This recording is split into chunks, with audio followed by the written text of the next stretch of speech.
If I can summarize what you said, the best way to experience the unconditional love that you experienced on the other side is to let go of all of your fear. It takes complete surrender. Every single fear that we have on this planet is because we are fearing death. And if you can get to the point where you are able to release all fear, you are in surrender. The higher you raise your consciousness, the closer you become to the divine, and in turn, through that surrender, you are going into bliss, complete bliss. And it is possible to attain it in the physical form long before you ever make a transition to the other side.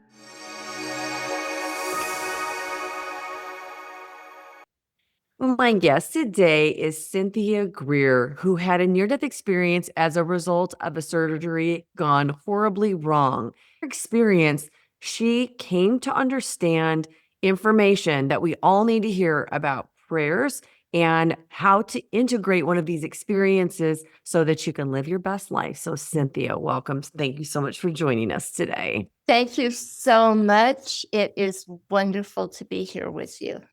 We're going to have a really great conversation, not only about your near-death experience, but you've also written 2 books about twin flames, which has been a very big topic in the last couple of years. I think I remember seeing a special either on Amazon Prime or Netflix. So I know people are going to want to stay tuned and hear about that as well. But I think I'd like to start where all of this happened for you, which was your near-death experience. And I know you also came in awake into this incarnation. But why don't you go ahead and share your near-death experience in any way that makes sense for you to share it? Okay. Well, it's a long story. I will try not to be too long-winded, but I was diagnosed with stage 3 cancer. And I knew I was very sick. I had been trying to get a diagnosis, and nobody had an answer for me. And when the 2 tumors that I had metastasized and were beyond the point where I could live in my physical body, I could barely talk. I couldn't keep any food down. I was cold all of the time. I knew I was in the death process already. And when they finally got me into the biopsy, the last words I heard as I was coming out of the anesthesia was, "Don't worry about that right now because it's too late." And from there, I had to wait for 3 weeks to get the final diagnosis. But in my heart, I already knew that it was cancer. And when it came, which was on October 31st, right before the kids were starting to come to the door, the doctor told me to check in with the triage nurse the first thing in the morning, and they would prepare to get me in with the oncologist and do all the preliminaries for the surgery. And that took a month because it was so far along. I only had a 50% chance of survival. And it was also high risk that I would die on the operating room table because I had to undergo a glossectomy where they start, first of all, they put you in a medically induced coma to do this. They give you a drug that paralyzes your body, and they do the cutting from the ear all the way down to the throat. You have a tracheotomy and you're on life support, and they are going into the lymph nodes. And so the cancer, because it had gone into one lymph node, they had to remove the entire chain of lymph nodes connected to that cancer. And then they had to go in and take out half of my tongue and reconstruct everything back. So I was out of it for 2 days. And when I finally came to, I had a lot of information, because when I was out of the body, I could see my mother and the chaplain praying for me. And I could see Jesus and Mary, and all of these roses were materializing, and they were just manifesting and falling to the ground in this chapel. But here's the thing. All of this was taking place outside of the body. So my mother and the chaplain were actually in another dimension. Both of them were praying people, highly spiritual, and all of our beliefs were the same.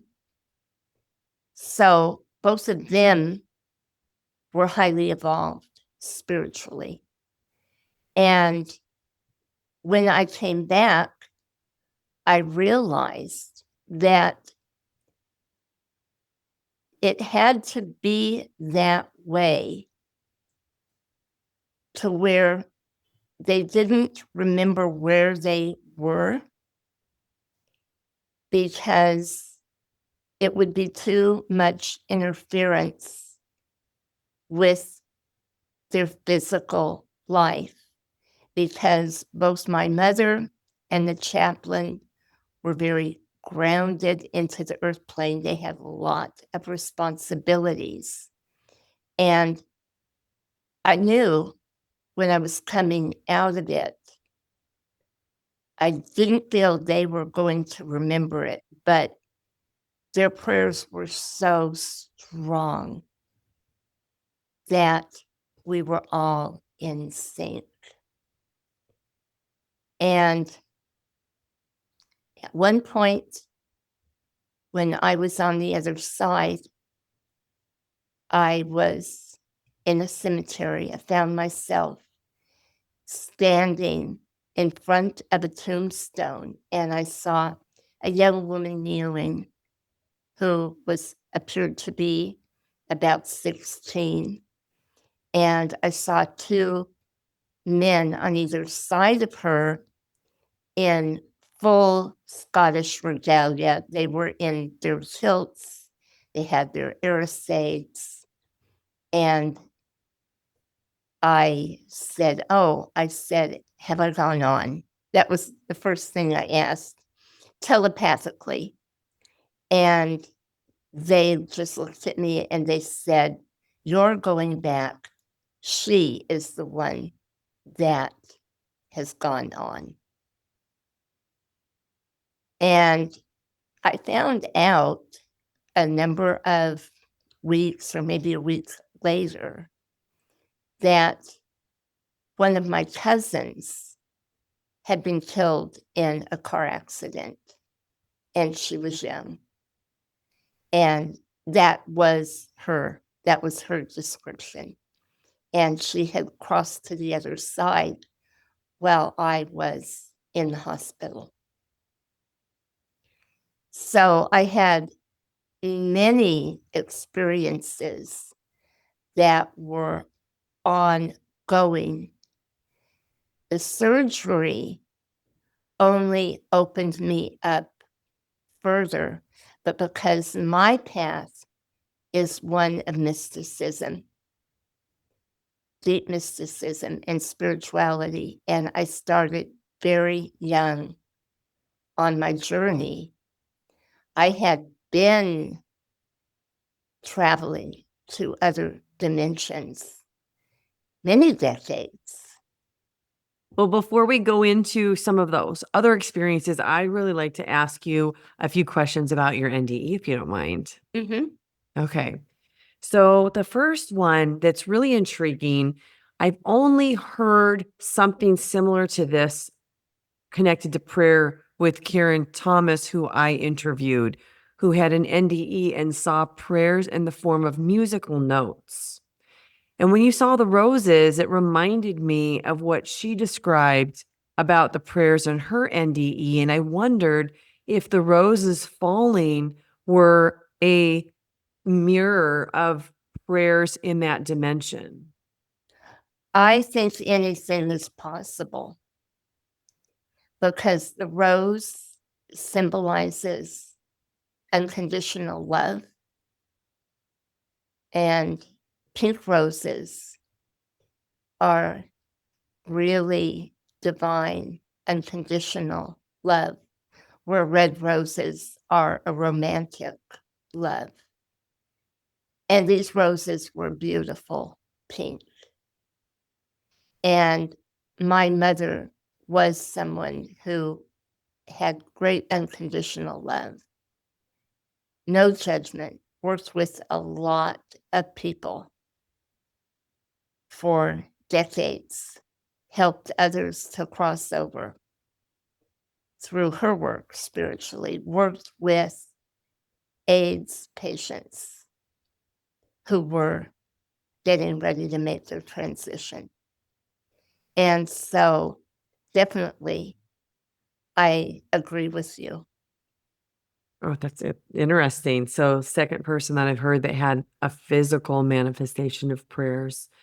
So, one of the other comments you made that I thought was a little bit curious and I wanted you to elaborate on it is when you were describing the other dimension that your mother and the chaplain were in, and you said all of our beliefs were the same. And it was a reference to the reason that you were all there together was because all the beliefs were the same. So, can you describe what you mean by the beliefs being the same and also what subset of beliefs you're talking about so everybody can understand? Simple, pure, unconditional Christ love. Because beloved Jesus is a true ascended master. And all three of us had that strong belief in Jesus and that God is over all.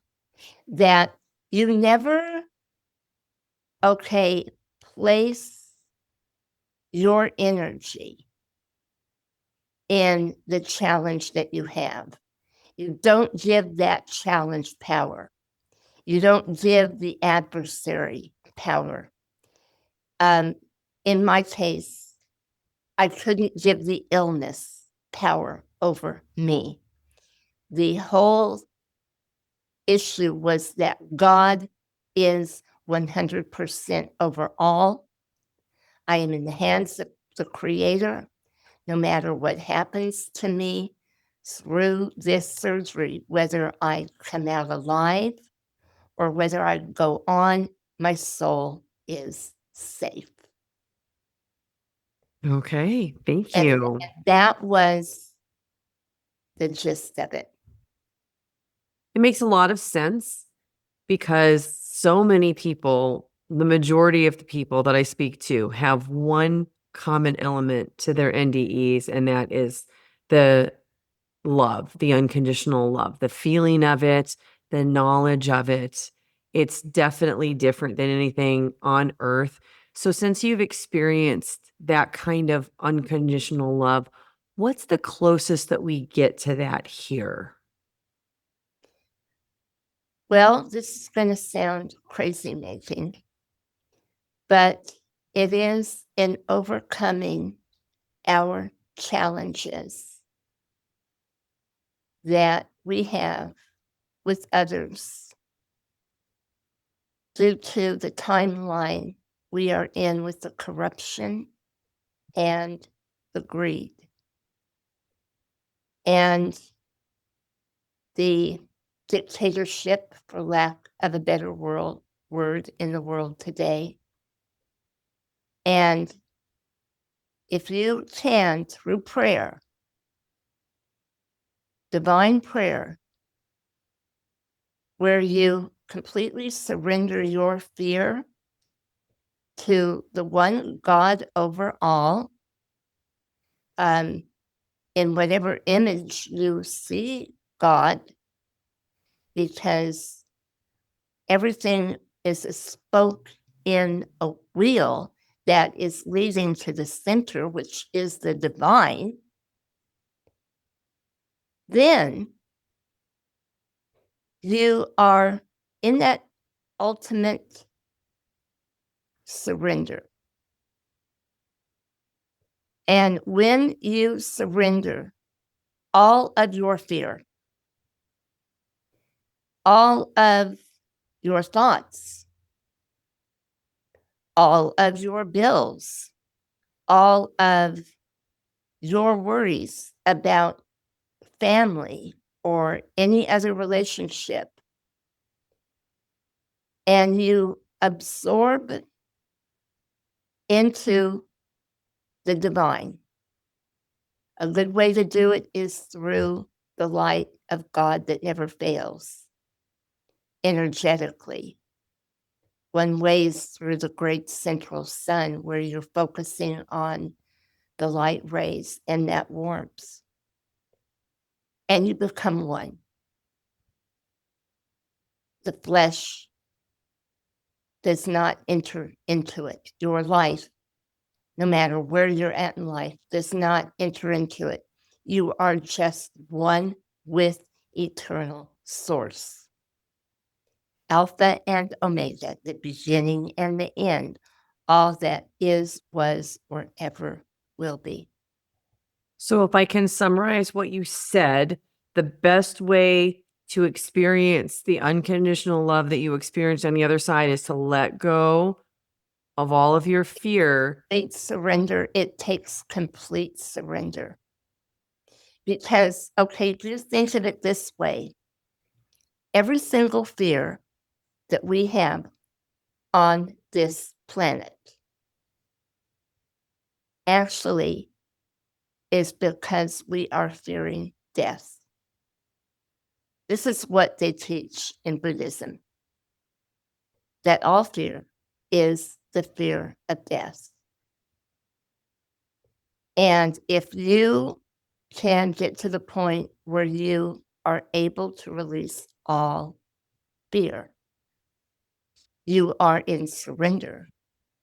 And that puts you into nirvana.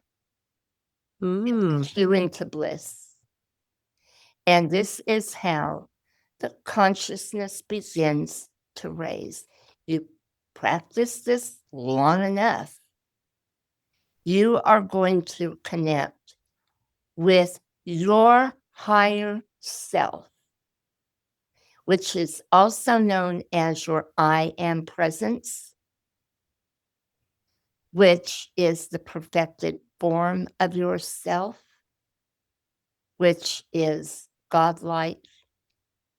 It's never known lack, limitation, fear, poverty, discord.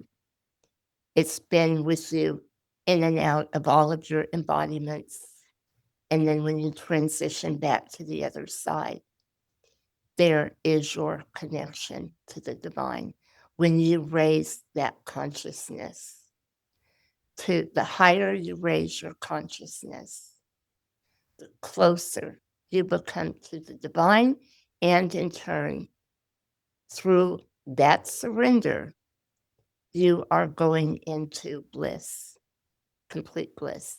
And it is possible to attain it in the physical form long before you ever make a transition to the other side. The more you aspire to it and you focus on it, the easier it will become until it becomes automatic. It becomes a way of life. You just live your life that way. And we're all met with challenges. And when we have the big near-death experience, a lot of us think, oh, this is it. I'm going to come back now and I'll be able to master everything. But then you find there are so many other challenges to face. And it seems like because you had the near death, that you're being challenged even more. And the reason for that is for you to take that path where your devotion to God becomes a way of life. It becomes a natural practice where you are walking in peace on a daily basis, no matter what happens. Doesn't mean that you're going to be a saint. Doesn't mean you're going to be perfect. Doesn't mean that you're not going to have a panic attack when something hits. You're human. But you will work through it more quickly, and you will have a higher understanding of why these things are happening and the lesson in every experience that you are having. Thank you. So you said that you saw Jesus and Mother Mary. Can you describe what they look like to you? They looked very similar to what you would see in murals and in the Catholic Church or the Lutheran Church or any other organized religion. But there wasn't the stigma because there wasn't the humanness that is involved in organized religion. You didn't have the control. There was no element of judgment or control. It was just pure love. So you were feeling this love from Jesus and from Mother Mary. Mary. Did they communicate anything to you telepathically? No, no. They were just emanating. It was all on an energetic level. What I got was that the prayer of my mother and of my chaplain that I would come through this and be healed, their prayers were being answered. That was what I got when I was witnessing it, was that they were saying, we hear you, and we are going to grant this for you. Because my mother was very disabled, and she knew my stepdad was going to go early. And I knew it. And if I wouldn't have been around, she would have ended up in a nursing home. And I was really praying for that not to happen. And I just said, I don't care what kind of shape I'm in. I said, if I am not fully back together, if I'm disfigured, because when I went into it, they told me they didn't know if it had spread into the bones. So they said they might have to remove half of my face and maybe my whole jaw. And I didn't know, but I knew whatever it was that I came back with, as hard as it might be, I would be able to be there for her, which I was. So you had these extremely strong prayers that you understood your mother and your chaplain were praying on your behalf for your healing and health. And you came out of that surgery. And prior to that, you heard it didn't matter, what you assumed to mean it was you were too far gone. You have this cancer. So tell us what happened after you came out of your near-death experience with the cancer. Oh my goodness. Well, I documented all of this in my book because my most recent book, Medical Malpractice, The Uncharted Journey, I really go into the spiritual end of what happened to me throughout everything. And the first thing that happened was when I was in intensive care, a man and a woman appeared at the doorway of the cubicle I was in because I was behind glass. And he was wearing a white t-shirt and tan pants, and she was wearing a hospital gown and didn't have any hair. And I knew that both of them were patients. And I automatically knew that she had passed from cancer. And I didn't know what he had passed from, but I knew that they were drawn to me. They wanted to make contact with me because they were in a state of confusion. I knew that neither one of them knew that they had gone on. And they were confused, like, why am I here? And they were just drawn to come to me. And that was the first experience that I had in the hospital. And then the second one came when they got me on the surgical floor when I was through the danger zone. But I still had to be on oxygen because I couldn't breathe on my own.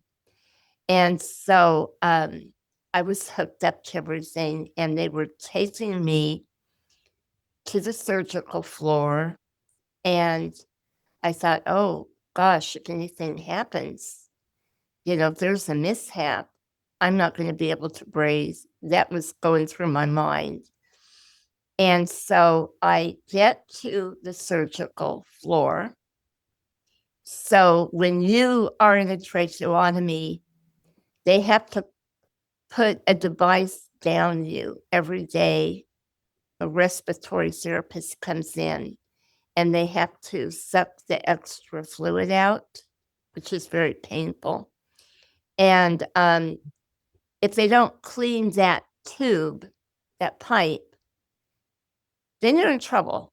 Okay. And one night I was in bed, and all of a sudden, my passage just blocked. I could not breathe. And I panicked. And I was trying to hit the call button to the nurse that was resting on my pillow. And I don't remember if I got there or not. But then I found myself in a gel-like substance. And I was trying to claw my way out of it. And I saw images of spirits, of saints, while I was floating, and I was floating upwards. And then, boom, before I knew it, I'm back, and I'm seeing everybody, a whole team around me. And I hear she's going to be okay now. So that was quite an experience. So, And Cynthia, do you think that that was another small near-death experience? The reason I'm going to ask you this, and I want you to clarify it so for the people who are watching, they understand. Oftentimes, when we have a dream, we incorporate things that we know are going on in our lives about it. So tell me how what you described is different than a dream state.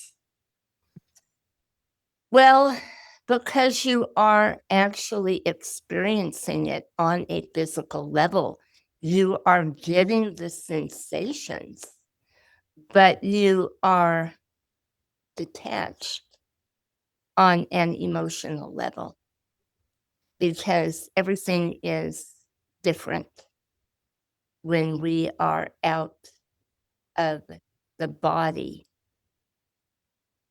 And so, but I could feel what was going on. It was tangible to me.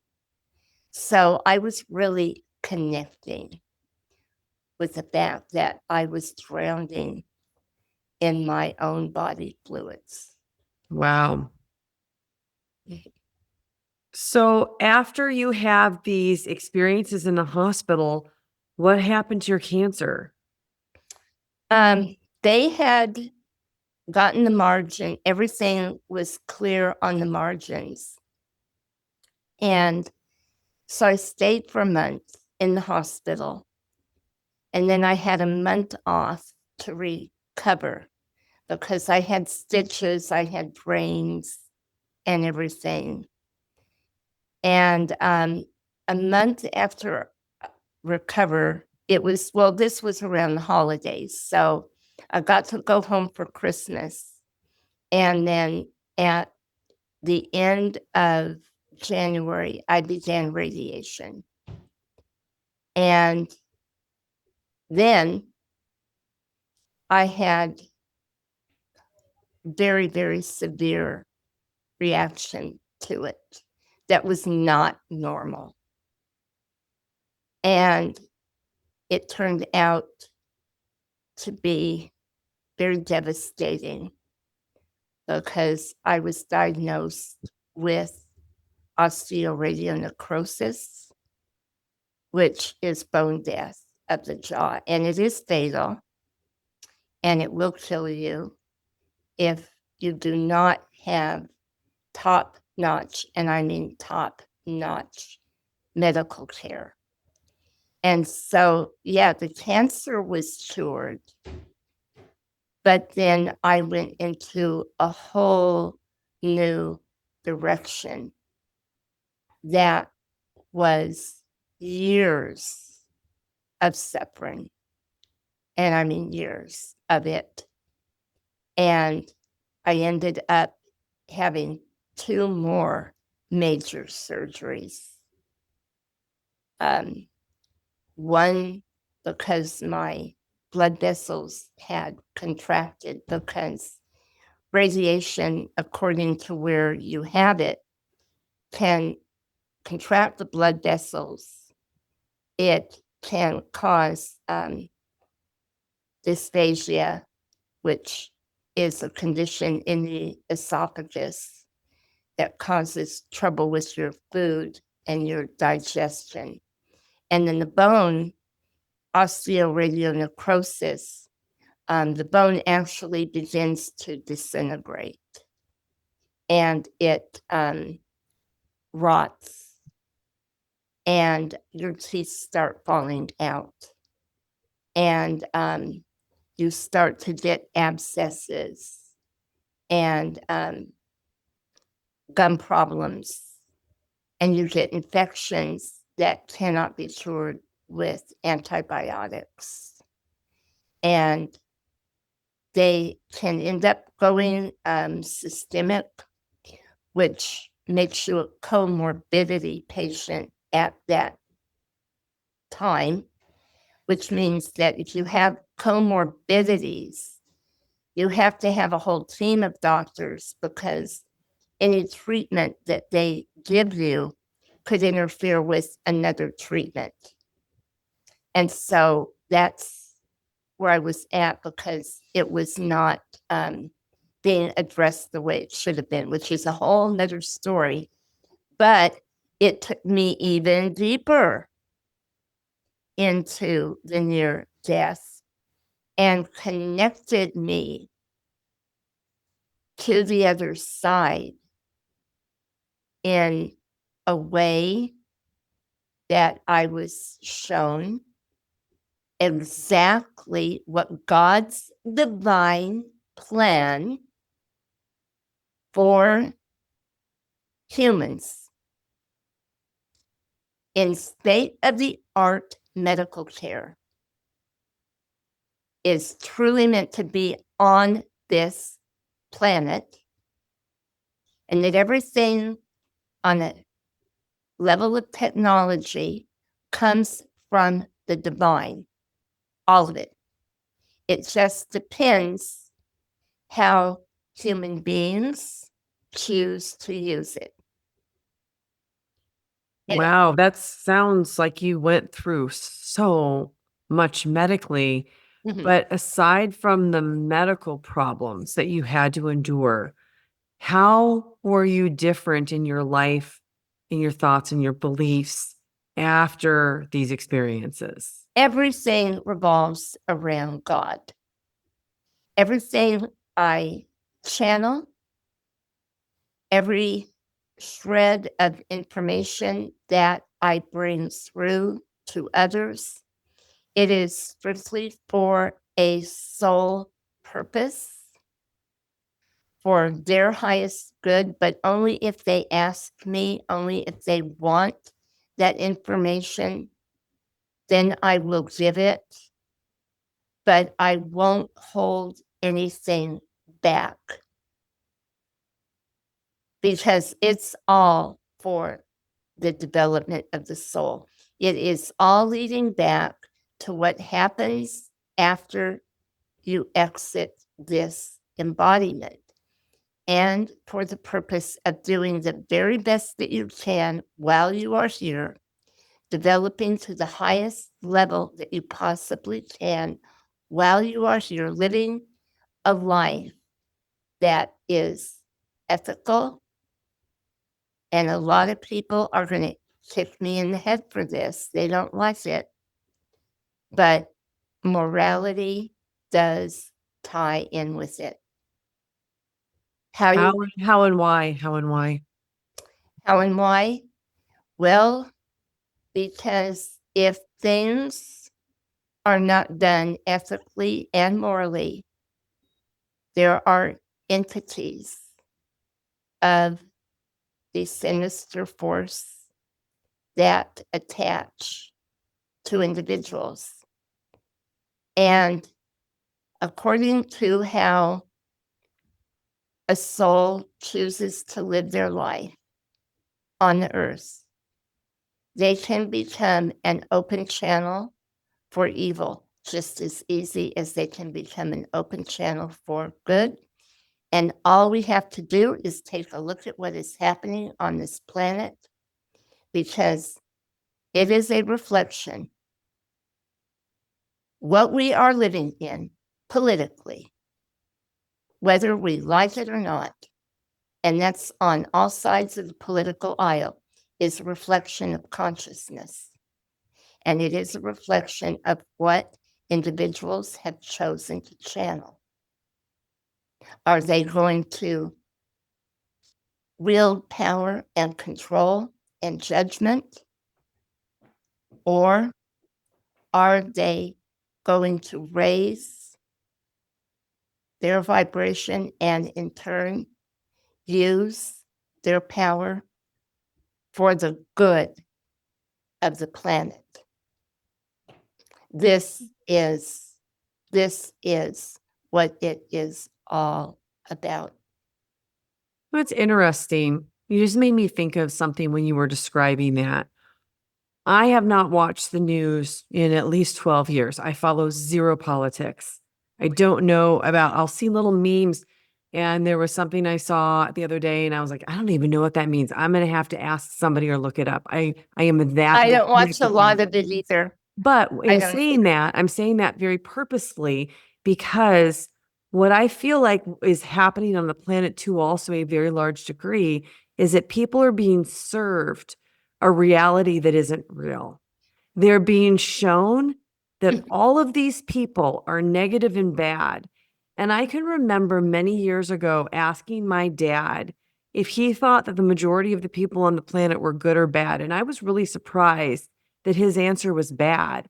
And I realized it's because he spends so much time watching, he's ingrained in the news. And what do they feed us on those programs? You're being projection. fed They're what projecting it. will sell ads. And the more negative, the more reactive it is, the more ads are sold, the more people tune in. So I don't really believe that what we see on TV is a true reflection of where the planet is right now. I feel personally, the people that I interact with, especially having these conversations, but just even what I draw to me as I'm out in the world is so much more positive. I feel like we're on the right path and we're going in a great direction.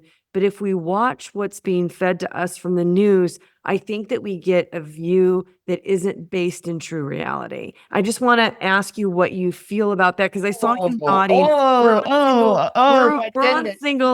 single view right now. So people aren't seeing that you're nodding as I'm asking my little diatribe here. But tell me what you think about that. Oh, 'Cause I I saw you agree. I'll nodding. tell you what you're tapping into. Okay. Okay. Yes. Many people are awakening, and because of this, they are evolving.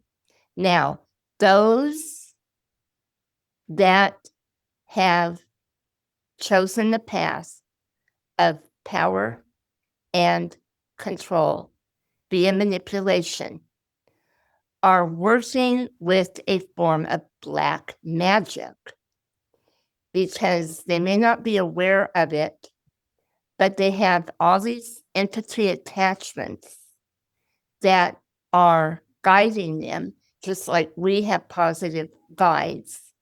When people turn over to the dark, they have negative ones.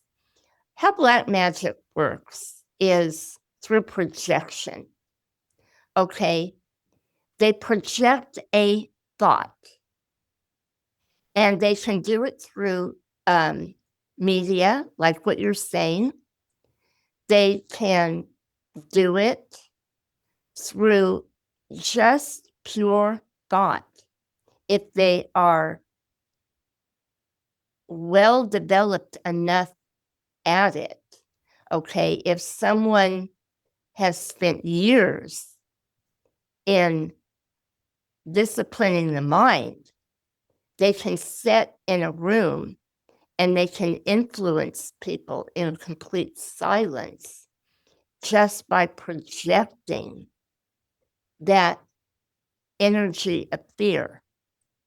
Okay, so what's happening is when they project that fear out, what happens? Well, people start fighting amongst themselves because it's I'm right, you're wrong, your political party's wrong, mine's right. And if you don't believe religiously how I believe, then you're going to hell.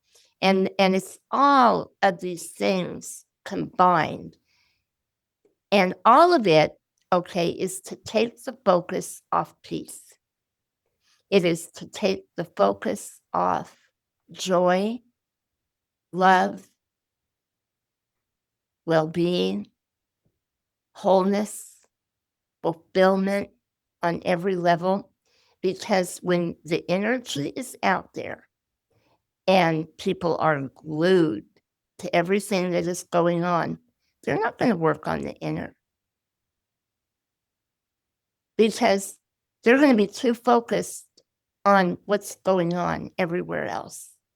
And that's the whole idea of the sinister force. So what I found out through my experience is when you don't give your power to that, you might come across it at a cocktail party or, you know, a city hall meeting or a brief snippet of news, but it won't affect you if you're in alignment with God. You'll be able to look at it and just go and just take the energy and direct it back up and look at whatever the issue is and just infuse it with the light of God that never fails. And so you are 100% right, because where you focus your mind is where it's going to go. I definitely agree with that. Oh, and if it's focused on discord, then you'll be in discord all the time. So let's give some people a little bit more hope, because I think when you started talking about these evil entities being able to attach, you probably struck a chord with some people watching and sent them into a little bit of a fear.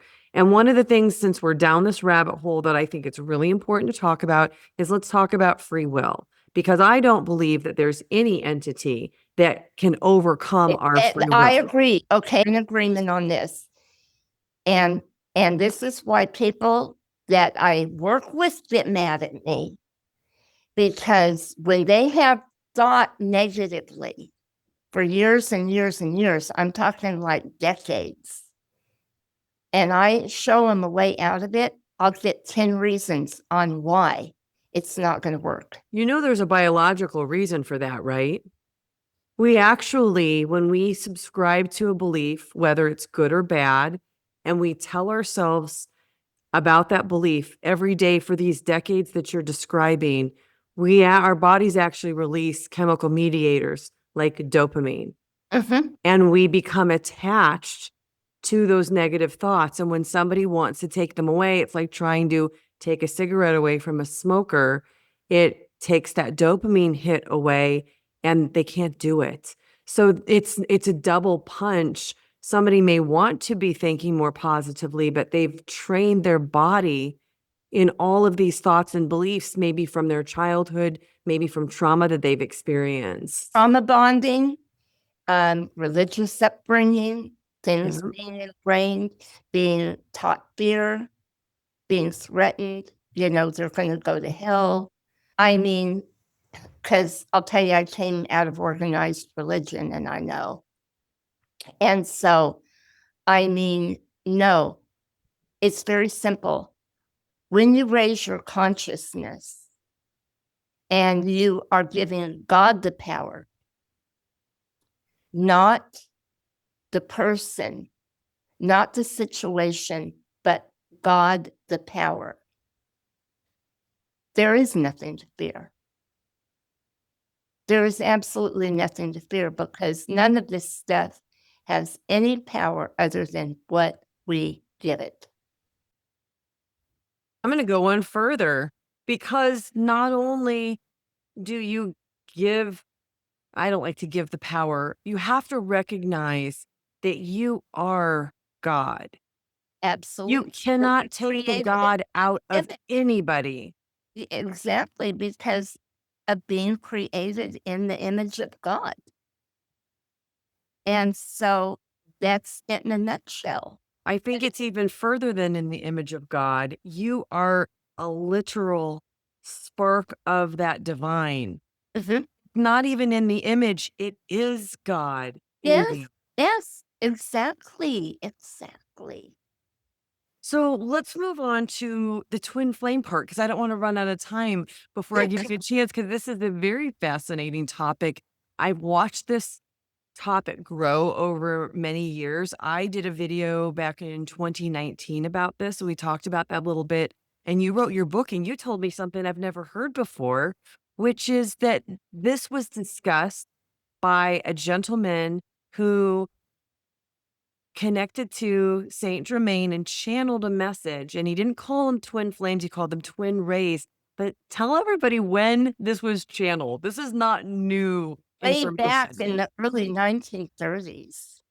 Because A long time ago. Yeah, Godfrey Reitine, Guy Ballard, he began to channel Saint Germain. And they were the channeling of the I am presence, teaching you how to connect with your I am presence Exactly what we just talked about.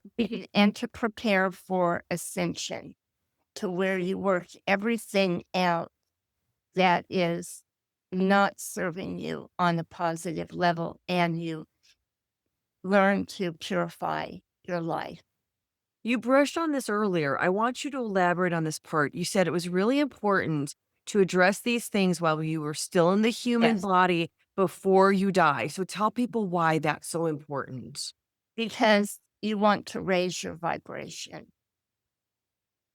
And if you have the karmic elements, the lower thoughts, and the lower habits, you are living in density.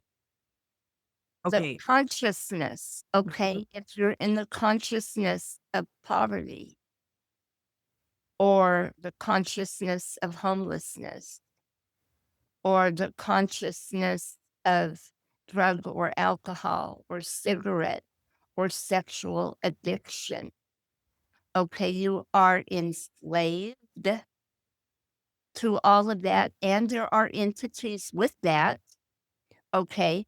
So, how you come out of being under the dominion of these things is to break the negative patterns in your life through healing and changing the diet, exercise, okay, and doing it in a way that is effective for you instead of what the world is telling you to do it. But working on self improvement on every level and purifying the thoughts. That's the biggest thing. How you think is major because if you don't get it in your head, nothing else is going to stick. Beautiful. Well, tell us what you mean when you use the phrase flame for the people who either don't know the phrase or not familiar with it, or maybe they misunderstood it. What is a twin flame as far as how you understand it?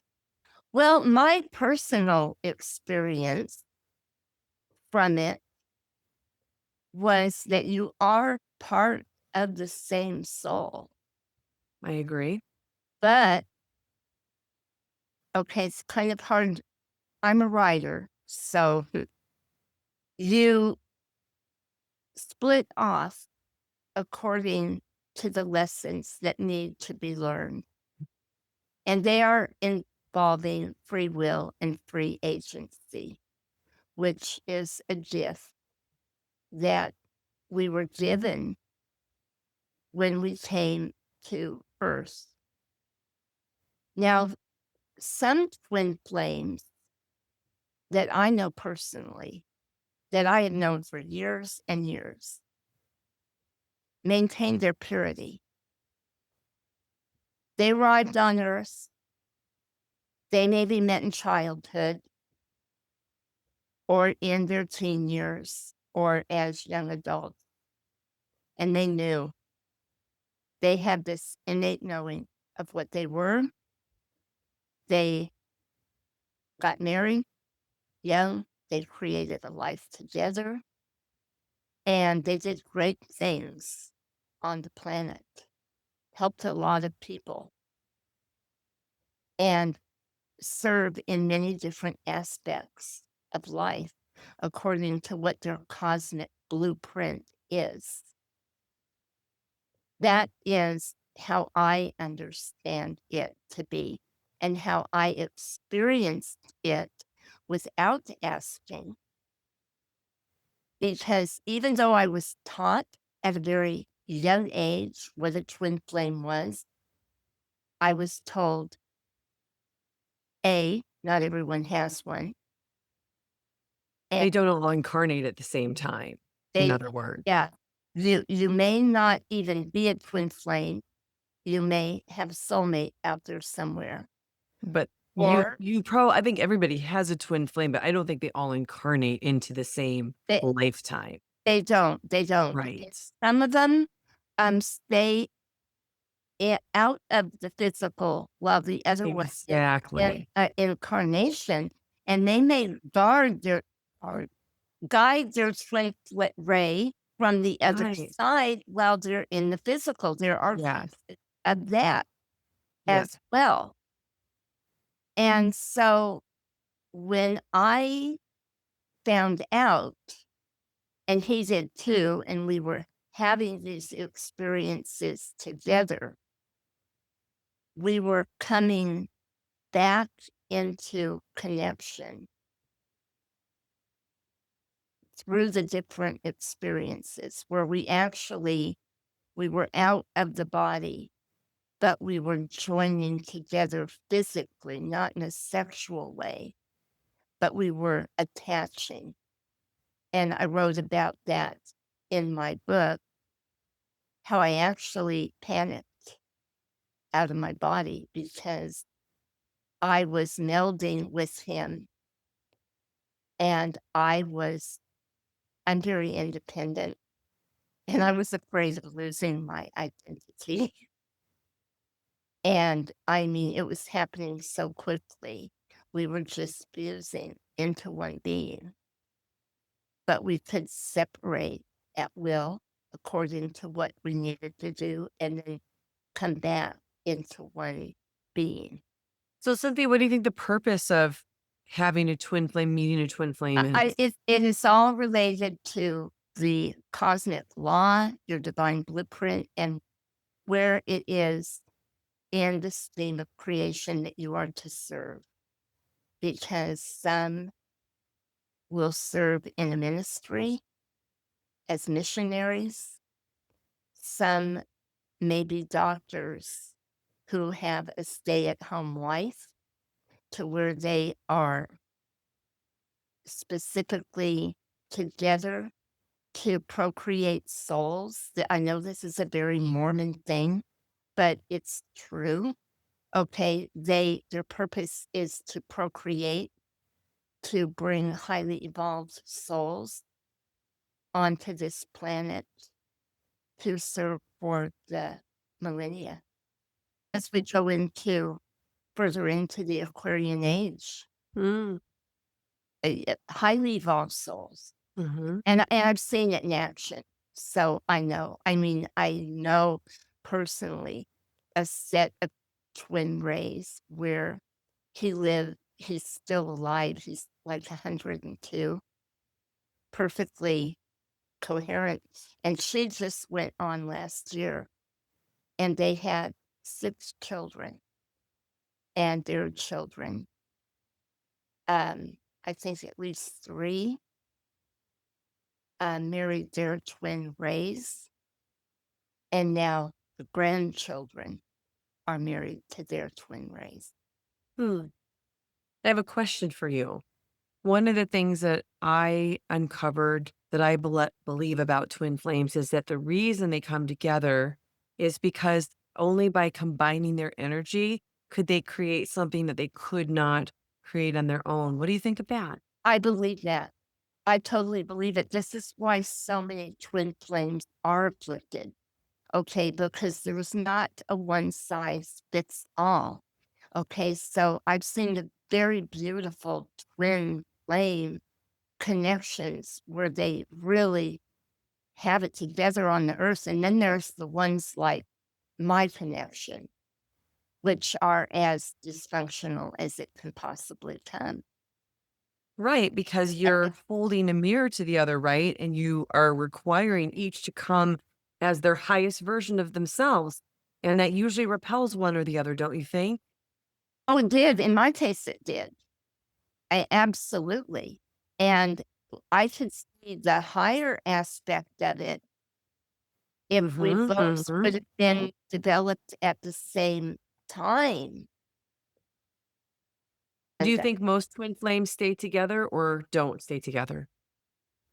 there isn't a cut and dried answer on that Okay. because there are those that do stay together. There are those that weather it, and their marriages are not perfect. They have massive challenges, a lot of them. But there has never one woman I know that's a twin ray, she's a friend of mine. They have 4 children, and they're up in their 50s. And she told me, she said it was never an option. Mm, We got together when I was 14. We've been together ever since. He was my only one. I was his only one. And there never was an option of anyone else. And then others have to have the polyamory or whatever. mhm, And mm, then others won't find out who they are until really late in life. And they're cemented into a marriage and they won't get out of it because of finances or mm. status. Sure. Yeah. So it's different for every set of twins. Mm. And that makes sense. Mhm. Well, Cynthia, I would imagine that there are people who are watching who want to connect to you, who want to find your book. So tell people how they can do that. I will get my links to you. I'll just put everything in the show comments then. Yes, because I have a YouTube channel and I have everything about twin flames on there. I keep twin flames current, but it's also everything about spirituality at a soul level. So I cover all aspects and I have playlists. So if you go on my channel, everything is there. You can add. Wonderful. Well, Cynthia, I want to thank you so much. This has been such an interesting conversation. We covered a lot of topics. We went super deep down the rabbit hole. But most of all, I want to thank you for your part in what you're doing to help wake up the collective consciousness that is so needed right now. Oh, thank you. And you too, I have to tell you, it was really an honor for me. Oh, I am so exciting. blessed Thank to you. have spent this time with you. I'm getting really cold chills. Oh, you're making me want to cry. Thank you so much. Oh, you are such an enlightened, pure soul. Oh my And gosh, thank you, you Cynthia. are such a high path of service, a high path of service. And Oh, what a precious babe. she's 7 months old. Oh, We gotta come and she say looks hi. like a puppy. Yeah. Yeah. So anyway, but Puppy. of course, this show is absolutely nothing without all of you who tune in to watch, listen, and share. And I thank you so much. Thank you, everybody, for watching. There's a reason you found this video. These stories awaken something ancient inside us. Hit subscribe and stay on the path with us.